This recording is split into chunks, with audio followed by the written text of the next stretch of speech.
All right, today we're diving into something a little different. A schoolyard classic, but Mhm. one that's become a bit controversial over the years. Poison ball, or as most people probably know it, dodgeball. And our source material today, it's a pretty interesting academic article actually from Monash University in Australia, no less. And it really takes a deep dive into the game's potential, Yeah. as like a quality physical education activity. And I gotta say, going into it, I had some pretty strong opinions about dodgeball, but some of the arguments in this article really made me pause and think. Yeah, I can see how that would be. I mean, we all have those kind of gut reactions to games we remember from childhood, right? Like either good or bad, those memories stick with you. But this article, it really makes you step back and consider the nuances, like how even a game as simple as Poison Ball can actually be a vehicle for learning. Exactly. And speaking of gut reactions, I think we got to address the elephant in the room. Dodgeball, let's be honest, it's been banned in a lot of schools, especially here in the US. And there's a reason for that, right? Like the National Association for Sport and Physical Education, NASFUMATP, they've come out and said it point blank. Dodgeball is not appropriate for schools. And their main concern, which I think is a valid one, is that it tends to target those less skilled players, which can obviously, really undermine their confidence and makes them feel singled out. Yeah, I can see their point. I mean, nobody wants to be that kid getting pelted with a ball when they're already feeling unsure of themselves. Yeah, It's not exactly a recipe for a positive experience, that's for sure. definitely not.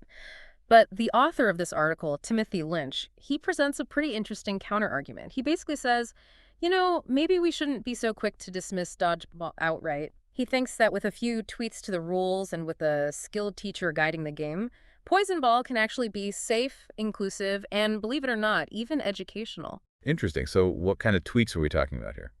Well, his central argument, and this is where it gets a little unconventional, he suggests replacing throws with underarm rolls. Whoa, okay, that's different. I right? When I first read that, I was like, wait, what? How does that even work? But Yeah. the more I thought about it, the more I started to see his logic.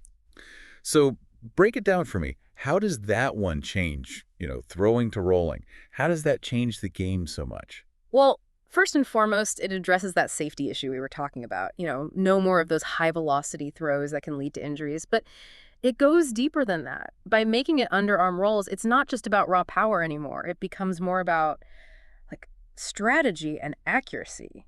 Suddenly, those kids who might have shied away because they weren't the strongest throwers, they can participate on a more level playing field. Ah, so it evens the playing field, literally. Exactly, and figuratively too, because everyone can learn to roll a ball effectively. It's not like throwing where you might need more, arm strength or whatever. So it becomes more inclusive, everyone can participate, Yeah. and potentially, that could boost everyone's confidence. Hmm. I like that. So it's not just about making it safer, it's about shifting the focus of the game itself away from just, who can throw the hardest. It's like he's reframing the whole purpose of dodgeball, moving it away from pure athleticism to something that's more, I don't know, strategic and thoughtful. Yeah. More about teamwork and thinking ahead, less about just, brute force. Right. And this is just one example of how Lynch uses Poison Ball to kind of illustrate this bigger point about how to design quality games for physical education. He lays out these four key aspects: safety, obviously, but also inclusivity, engagement, and enjoyment. And he argues that with the right modifications, even a game with a reputation like Dodgeball can actually hit all those marks. Okay, I'm starting to see where he's going with this, but I got to ask, how does this play out in an actual gym? Like, how do you actually implement these ideas? Does he give any specific examples? Oh, absolutely. He gets into the nitty-gritty details, like how to set up the game, the equipment you need, defining the roles of the dodgers versus the rollers.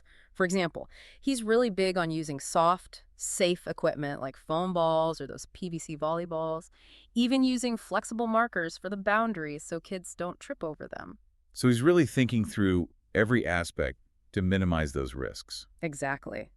And to maximize participation, that's the whole point. Okay, but what about the actual gameplay itself? How do you make sure it's engaging and not just a bunch of kids, kind of rolling balls at each other? Well, that's where the teaching element comes in. He gives a lot of specific teaching tips that go beyond just the basic rules. Like he emphasizes the importance of proper rolling technique, having The rollers practice bending their knees and releasing the ball at ground level, so they're not just chucking it. It's all about accuracy and control. So there's actual skill involved. It's not just random. Exactly.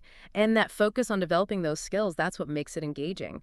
He even suggests that teachers, prompt students with focus questions during the game, like where are the spaces inside the circle, or how can you rollers work as a team to, tag out a dodger. Ah, so it's getting them to think strategically, not just reacting, but anticipating their opponent's moves, planning ahead. Right. And by phrasing those questions in a way that encourages problem solving and collaboration, it subtly shifts the game from a purely physical activity to something that engages their minds too.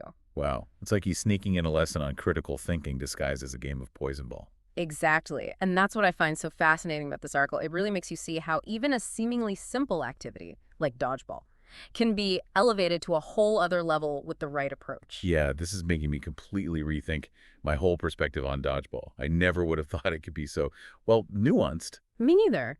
And we're just scratching the surface here. There's so much more to unpack. Like, he gets into how to adapt the game for different age groups and skill levels. It's really fascinating stuff. Okay, now I'm really intrigued. Let's dive into those details. All right, let's do it. Okay, so we're talking about adapting poison ball for, different age groups and skill levels.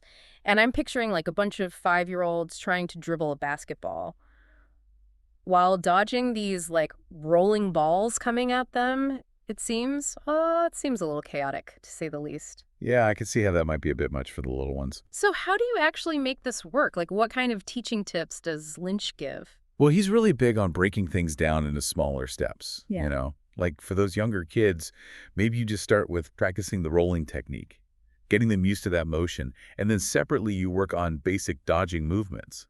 And then once they've got those down, you can start gradually combining them. Okay, so building up those fundamental skills before throwing them into the full-blown dodgeball arena. Exactly. It's all about building that confidence and coordination step by step. That makes a lot of sense. And what about those focus questions you mentioned? How do those fit into the teaching process? Oh, those are key. They're like little nuggets of, critical thinking prompts. He suggests teachers sprinkle them throughout the activity, not just at the end, but like during the game, after a round, to get those kids reflecting. So instead of just telling them what to do, you're asking them to think about their own strategies. Exactly. And that reflection piece is so important. It's what turns the game into a real learning experience. I like that. It's like they're not just running around, they're analyzing what worked, what didn't. Right. They're collaborating with their teammates, adjusting their tactics based on what they observe. And by prompting them with these specific questions, you're kind of guiding that reflection process. You're helping them develop those critical thinking skills without them even realizing it. Yeah, it's like sneaking in a lesson on strategy and decision making, all under the guise of a fun game. Exactly. Yeah. And that's the beauty of it. The kids are having fun, they're getting exercise, but they're also developing skills that'll benefit them far beyond the playground. This is honestly blowing my mind. Like, who knew dodgeball could be so, I don't know, multifaceted? I know, right? It really challenges those assumptions we make about these, like, seemingly simple games. And it makes you think, what other activities are we dismissing without really exploring their full potential? Right. It's a good reminder to stay open-minded. Okay, before we get too philosophical here, there's one more thing I gotta ask about. And this one really threw me for a loop when I first read the article. The section on vitamin D. Oh yeah, that was a bit of a curveball, wasn't it? I was like, wait, what does vitamin D have to do with dodgeball? It seems kind of random at first, Hmm. but it actually ties into a bigger point Lynch is making about the importance of looking at the whole child, not just their physical activity, but their overall well-being. Okay, so he's making a connection between physical activity and, like, overall health. Exactly. He talks about how important sun exposure is for vitamin D production and how that plays a role in things like bone health, especially for kids who are still growing. So it's not just about the game itself, it's about the environment in which the game is played. Right, and he acknowledges that there's this tension, especially in Australia, where he's from, between encouraging outdoor activity and protecting kids from the sun's harmful rays. Yeah, Australia's got a pretty intense sun, I've heard. Oh yeah, skin cancer is a big concern there, so sun safety is a huge priority. So how does he reconcile those two things, like getting enough sun but also staying safe? He advocates for a balanced approach, being mindful of sun protection, of course, but also recognizing the benefits of letting kids get some sun exposure. especially during those times of year when the UV levels are lower.